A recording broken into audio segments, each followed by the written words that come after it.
Мираж түні.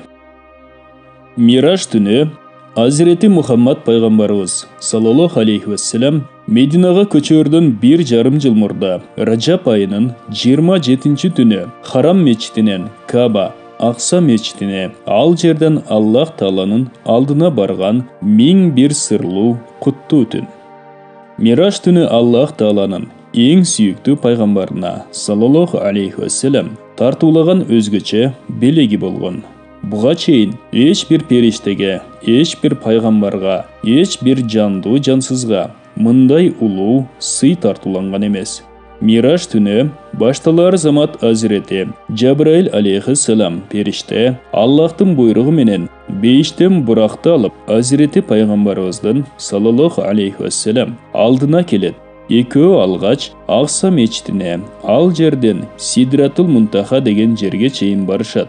Сидратул Мунтахадан кийин Азирети пайгамбарыбыз саллаллаху алейхи ва саллям өзү жалгыз Раф деген жандык менен сапарын улаган. 1001 сырдуу бул сапарда Азирети пайгамбарыбызга саллаллаху алейхи ва саллям жана үммөттөрүнө бизге 3 белек тартууланган.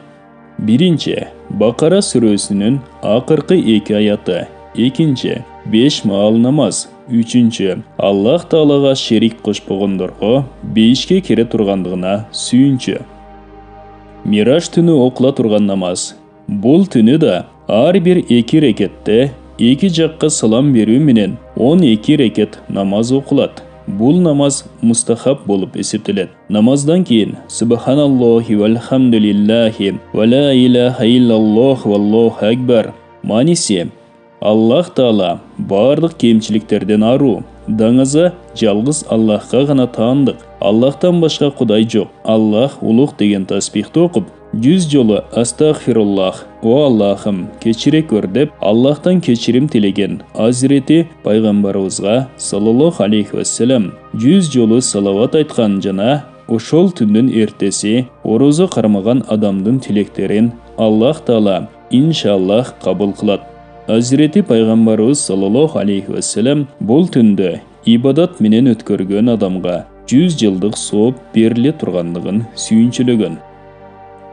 Бул баян эң сүйүктүү пайгамбардан эң пайдалуу дуалар китебинен алынды. Урматтуу мусулман бир туугандар, биздин Экро Медиа каналыбызга катталыңыздар.